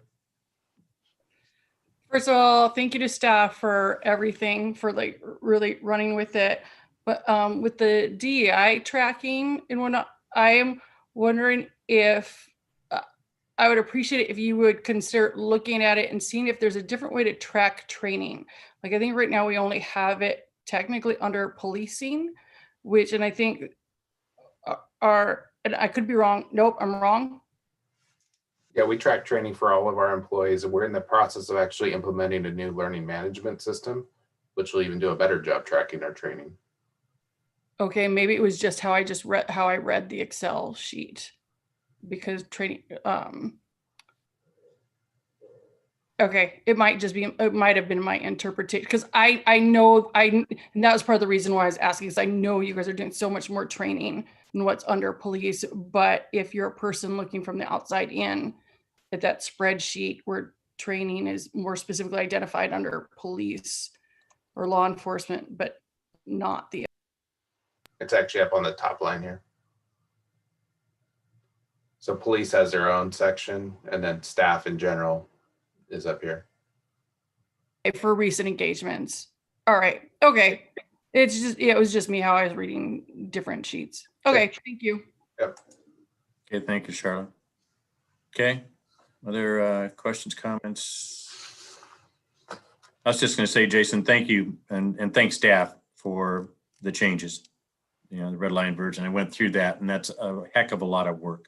And I didn't know who all was involved. I hope it just wasn't one person slugging away at it. I have a feeling that it was probably a really concerted effort by a number of people, but very nice work. A lot of very, very nice hard work that went into that, and I appreciate it. Yeah, just to summarize, we had a small work group from our DEI committee take a first crack at it, and then we had the whole committee, which is about 15 employees, review that and make some additional changes to it before it was voted on. And a very good cross section representing all departments, which is nice. Yeah. Good. Okay, any other comments, questions? Anything further, Jason, that you have on? Not on this topic, Mayor, just for my report when we're ready to move there. Okay. Any other? Seeing none. Okay, we will move on to City Administrator report. Go ahead, Jason. Just a couple things. Just want to remind council as well as the viewing public that we are currently accepting applications for the council vacancy, and those will be open until January 12th at 5 p.m. Visit our website. It's on our most recent post. It's right there at the top. Second, wanted to also let council know that starting with the next council meeting, which is January 4th. So congratulations, no meetings for the rest of the year. You will actually have new style of agenda bills and council packets. Staff is in the process of doing the final steps of implementing Civic Clerk. So you'll see some slight changes to how those packets are displayed on the city's website. And then also for you as a council member, if you're going through the packet, there'll be more hyperlinks in there and additional agenda bills for study sessions and committee packets. So you'll see more of that. It'll be evident, and then there'll be some training on that for council either in late January, probably early February after we get the new council member on board. So everybody has the same level of training on that. And last but not least, happy holidays. Thank you for everything. Thank you, Jason. Thank you. Agenda setting going on too. Got anybody have any conflicts for the rest of the year? Hearing none. Come on, you gotta smile a little bit. Geez. Okay. Looking ahead, I'll ask the question. Any agenda issues, calendaring issues? Wow. Okay. That's a good thing. There is no executive session tonight. I would echo Jason's comments, though. Everybody have a well-deserved time off. You worked really, really hard. It's been a bugger of a year. I know we're all happy. Looking forward to 2021.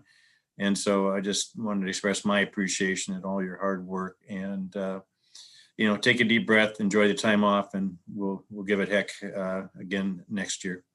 Councilmember Reed. Oh, you had unmuted yourself, so I assuming you wanted to say something. Sorry. Okay. I was just toward the end. I was just gonna wish everyone a Merry Christmas and a Happy New Year. Okay. Thanks, Patrick. Appreciate it. Okay. There, 2 thumbs up from Councilmember Brown. All right. Okay. Oh, and Charlotte. Okay. We got thumbs everywhere. Okay. That being the case. Okay. Congratulations having survived so far, as we know it, 2020. And we'll see you all. If not sooner, we'll see you. Yeah, we'll see you in January of the new year. This meeting is adjourned. It is now 8 o'clock. Be safe, everyone.